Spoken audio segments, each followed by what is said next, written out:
یا، کبھی ایانا. تو اسی طرح ایا کا صرف تیری ہی، ایاہو صرف اس کی ہی، ایایا صرف میری ہی، ایانا صرف ہماری ہی، ایاکا صرف تیری ہی، نعبدو ہم عبادت کرتے ہیں. یہ ایسا فعل ہے کہ جس کے شروع میں نون ہے، اور ہم نے بتایا تھا کہ فعل کے شروع میں نون بھی ہوتا ہے. تو اس نون کا ترجمہ ہم کیا جا رہا ہے نعبدو ہم عبادت کرتے ہیں. اگر اس کے شروع میں یا ہوتا یعبدو تو ترجمہ ہوتا وہ عبادت کرتا ہے، اور اگر اس کے شروع میں تا ہوتا تعبدو تو ترجمہ ہوتا تو عبادت کرتا ہے، اور اگر حمزہ ہوتا اعبدو تو ترجمہ ہوتا میں عبادت کرتا ہوں. یہاں نون ہے نعبدو ہم عبادت کرتے ہیں. کیونکہ اس میں دو زمانے ہیں تو ہم یوں کہہ سکتے ہیں ہم عبادت کرتے بھی ہیں اور کرتے بھی رہیں گے. وَإِيَّاكَ اور صرف تجھ ہی سے، نستعین ہم مدد مانگتے ہیں. یہ ہم میں نے کس کا ترجمہ کیا؟ یہ ہم میں نے نون کا ترجمہ کیا ہے. اور یہاں ایک اور علامت بھی استعمال ہوئی ہے، اور وہ ہے حمزہ، سین اور تا. جب بھی کسی فعل کے شروع میں یہ علامت آتی ہے، اس فعل میں کسی کام کے طلب کرنے کا معنی اور مفہوم شامل ہو جاتا ہے. مثلا غفارا اس نے بخشا، اور استغفارا اس نے بخشش مانگی. ناصارا اس نے مدد کی، اور استنصارا اس نے مدد طلب کی. طعیمہ اس نے کھایا، استطعما اس نے کھانا مانگا. تو اس طرح حمزہ سین تا جب بھی کسی فعل کے شروع میں آئے تو اس فعل میں طلب کرنے کا مفہوم ہوتا ہے. یہاں ایک اور بات ہے جو آپ نے یاد رکھنی ہے، حمزہ سین اور تا کے شروع میں اگر کوئی اور علامت آ جائے تو پھر اس کا حمزہ گر جاتا ہے، جسے آپ لوگ الف کہتے ہیں. دراصل عربی گرامر میں اسے حمزہ کہا جاتا ہے، تو یہ حمزہ گر جاتا ہے. اس لیے یہاں آپ کو حمزہ سین اور تا مکمل نہیں بلکہ صرف سین تا نظر آ رہا ہے. اہدنا الصراط المستقیم، اہدنا ہدایت دے ہمیں. فعل کے ساتھ جب بھی آپ کو نا نظر آئے اور اس نا سے پہلے زیر ہو یا زبر ہو، زیر ہو یا زبر ہو، تو اس صورت میں اس نا کا ترجمہ ہمیں کیا جاتا ہے. مثلا اہدنا تو ہدایت دے ہمیں، ربنا آتینا اے ہمارے رب تو دے ہمیں. اسی طرح اگر زبر ہو تب بھی ہمیں ترجمہ کیا جائے گا، جیسے خلقنا اس نے پیدا کیا ہمیں، رزقنا اس نے رزق دیا ہمیں. یہاں زیر ہے نا سے پہلے، یہاں پر بھی ترجمہ ہمیں کیا جا رہا ہے. اہدنا ہدایت دے ہمیں، الصراط المستقیم سیدھے راستے کی، سیدھے راستے کی اے اللہ ہمیں ہدایت دے. اس میں تین مفہوم ہے. ایک یہ کہ وہ سیدھا راستہ ہمیں دکھا دے، اور دوسرا یہ کہ وہ جو سیدھا راستہ ہے اس پر ہمیں چلا دے، اور تیسرا یہ ہے کہ جب ہم چل رہے ہیں تو ہمیں اس پر استقامت عطا فرما. یہ بات میں نے اس لیے کی ہے کہ کوئی کہہ سکتا ہے کہ جس کے پاس جو چیز نہیں ہوتی وہ وہی مانگتا ہے. آپ اللہ سے سیدھے راستے کی ہدایت مانگ رہے ہیں تو اس کا مطلب آپ پہلے سیدھے راستے پر نہیں ہیں. تو اس کا جواب یہ ہے کہ اس میں تین مفہوم ہیں. ہو سکتا ہے کہ کوئی مانگ رہا ہو سیدھا راستہ تو وہ یہ کہہ رہا ہے اللہ مجھے سیدھا راستہ دکھا دے، اور ہو سکتا ہے کوئی دیکھ چکا ہو تو وہ کہہ رہا ہے اللہ مجھے اب اس راستے پر چلا دے، اور ہو سکتا ہے کوئی چل رہا ہو تو وہ کہہ رہا ہے اہدنا الصراط المستقیم، گویا سیدھے راستے پر ہمیں استقامت عطا فرما دے۔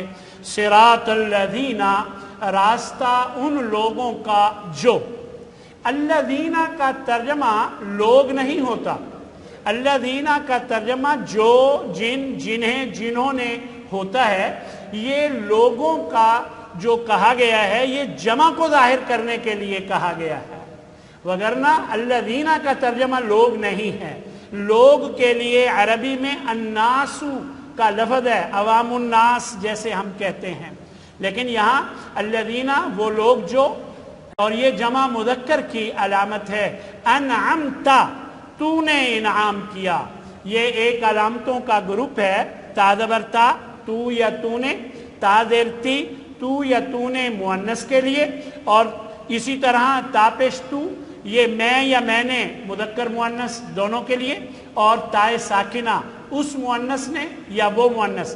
تو یہاں ہے تا زبر تا، انعمتا، تو نے انعام کیا، علیہم، ان پر، یعنی جن پر تو نے انعام کیا، اے اللہ ہمیں ان لوگوں کا راستہ دکھا دے، صحابہ کرام کا، سلف صالحین کا راستہ۔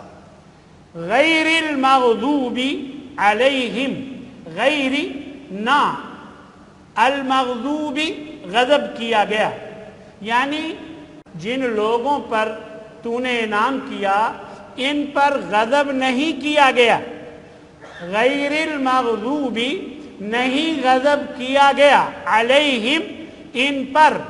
یہاں المغضوب کا جو لفظ ہے یہ ایک خاص سانچے میں ڈھلا ہوا ہے، مفعول، اس سانچے میں ڈھلا ہوا کوئی بھی اسم ہو، اس سانچے میں ڈھلا ہوا کوئی بھی اسم ہو، اس میں کیا گیا ہوا کا مفہوم ہوتا ہے۔ جیسے قتل، قتل کو کہتے ہیں مقتول، جسے قتل کیا گیا ہو۔ ظلم، ظلم کو کہتے ہیں مظلوم، جس پر ظلم کیا گیا ہو۔ غضب، غصے کو کہتے ہیں مغضوب، جس پر غصہ، جس پر غضب کیا گیا ہو۔ تو اس طرح غیر المغضوبی، یعنی یہ ایسے نہیں ہیں کہ ان پر غضب کیا گیا ہو۔ کون سے لوگ؟ جن پر انعام ہوا، تیرا انعام ہوا، یہ لوگ ایسے نہیں ہیں کہ ان پر غضب کیا گیا ہو۔ وَلَا الضَّالِّينَ، اور نہ گمراہوں کا راستہ۔ یہاں پر میں آپ کو ایک بات واضح کرنا چاہوں گا، وہ یہ ہے کہ غیر المغضوب علیہم اور وَلَا الضَّالِّينَ کے دو طرح سے ترجمے کیے جاتے ہیں۔ جو پرانا ترجمہ آج تک ہم پڑھتے سنتے آئے تھے وہ یہ ترجمہ تھا، وہ بھی سن لیجئے، کہ راستہ ان لوگوں کا جن پر تو نے انعام کیا، نہ کہ ان لوگوں کا راستہ جن پر غضب کیا گیا، جیسا کہ یہودیوں پر اللہ کا غضب ہوا، ان کا راستہ نہیں، اور وَلَا الضَّالِّينَ، اور نہ گمراہوں کا راستہ۔ یہ ایک ترجمہ ہے جو اس سے پہلے ہم کرتے آئے تھے، لیکن گرامر کے لحاظ سے یہ جو ترجمہ میں اب آپ کو بتانے لگا ہوں یہ زیادہ درست اور صحیح ہے کہ غیر المغضوب علیہم، یہ لوگ جن پر تو نے انعام کیا ہے نہ تو ان پر غضب کیا گیا ہے جیسے یہودیوں پر غضب کیا گیا، وَلَا الضَّالِّينَ، اور نہ یہ گمراہ ہوئے جیسا کہ عیسائی گمراہ ہو گئے۔ تو یا ضالین میں جو علامت ہے یا نون، یہ جمع مذکر کی علامت ہے، یعنی یہ جمع مذکر کا لفظ ہے۔ تو اب آخر میں دیکھیے، قرآن مجید کے الفاظ تین قسم کے ہیں۔ 65% وہ الفاظ ہیں جو ہم ہر روز اپنی زبان میں تھوڑے سے فرق کے ساتھ یا بالکل ویسے استعمال کرتے ہیں، اور یہ کالے رنگ میں ہم نے اپنے پاروں میں دیے ہیں، اپنے ترجمے میں انہیں کالا رنگ دیا ہے جو اردو میں استعمال ہوتے ہیں، اور یہ 65% تقریباً الفاظ ہیں، اور 20% الفاظ ہیں جو بار بار استعمال ہو کر یاد ہو جاتے ہیں، اور یہ تقریباً 20% الفاظ ہیں اور انہیں نیلا رنگ دیا گیا ہے، کثرت استعمال سے ہی یہ یاد ہو جاتے ہیں، اور 15% وہ الفاظ ہیں جو خالص عربی زبان کے ہیں جنہیں ہمیں خاص طور پر یاد رکھنے کی ضرورت ہے۔ معلوم ہوا 85% کا کوئی مسئلہ نہیں، 65% الفاظ ہم اردو میں استعمال کرتے ہیں، اور 20% جو بار بار استعمال ہو کر قرآنی الفاظ یاد ہو جاتے ہیں۔ 85% کا تو مسئلہ ہی حل ہے، صرف 15% الفاظ اگر یاد کر لیے جائیں تو قرآن مجید کا ترجمہ بآسانی سمجھا جا سکتا ہے۔ تو آپ دیکھیے گا، یہ میں اب ثابت کروں گا آپ کے سامنے۔ دیکھیے بسم میں بی جو ہے یہ ہم اردو میں استعمال کرتے ہیں، بالکل، بالمقابل، بالواسطہ، یہ ہم اردو میں استعمال کرتے ہیں۔ اسم گرامی، اسم شریف، یہ بھی ہم اردو میں استعمال کرتے ہیں۔ رحمان، رحم، رحیم، رحمت، رحم، یہ سب الفاظ ہم اردو میں استعمال کرتے ہیں۔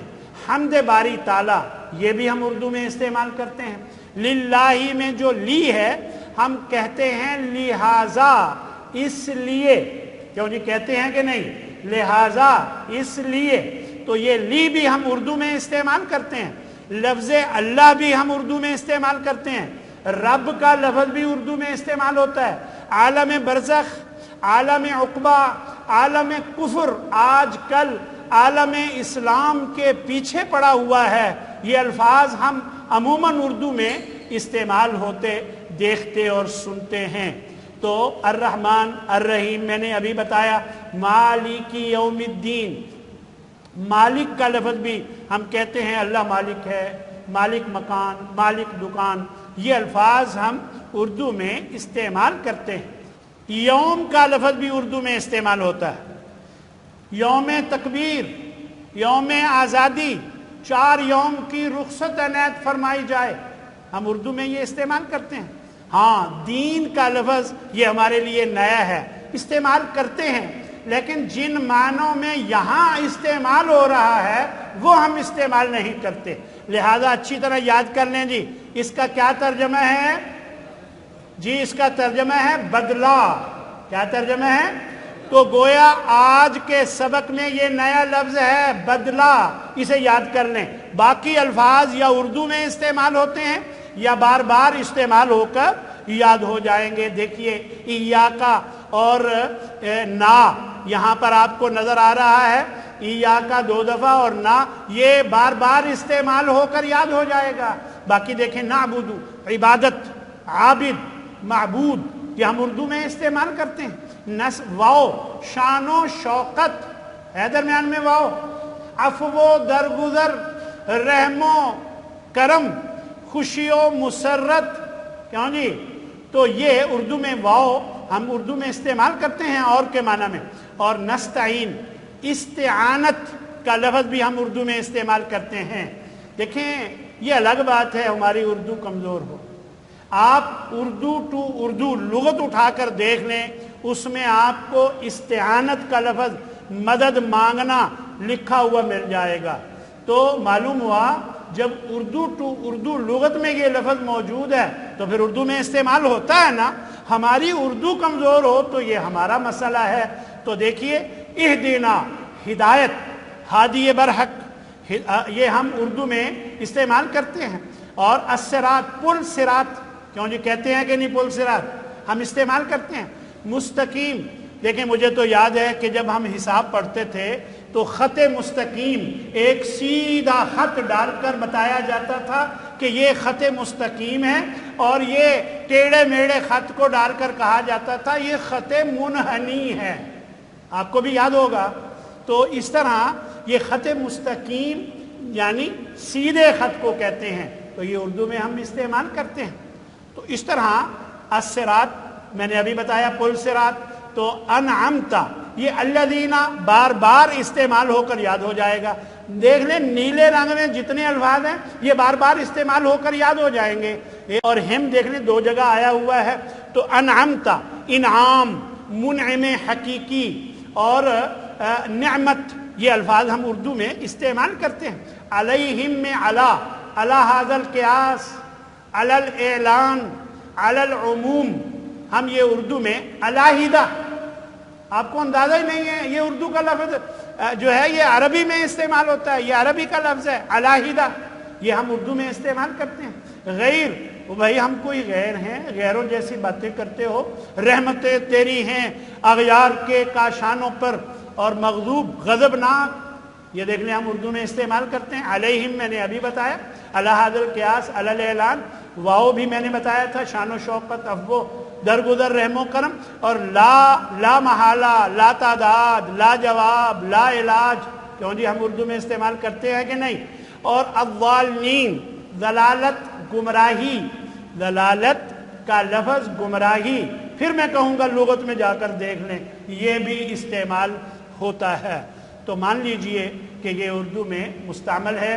تو پتہ چلا قرآن مجید کے الفاظ پر اگر غور کیا جائے تو 65% الفاظ ہیں جو ہم اپنی زبان اردو میں استعمال کرتے ہیں، یا مکمل ویسے ہی یا تھوڑے سے فرق کے ساتھ، اور 20% الفاظ ہیں جو بار بار سن کر یاد ہو جاتے ہیں، اور صرف 15% الفاظ ہیں جو نئے ہیں جنہیں خاص طور پر یاد کرنے کی ضرورت ہے۔ مجھے بتائیں بھلا قرآن مجید کا ترجمہ مشکل ہے؟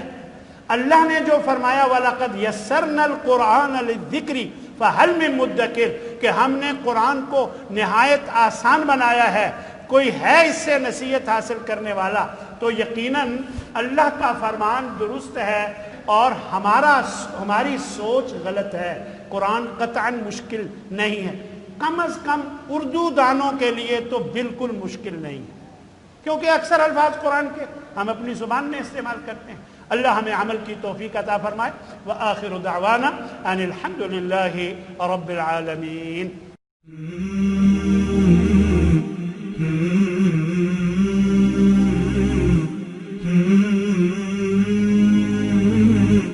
Mm-hmm.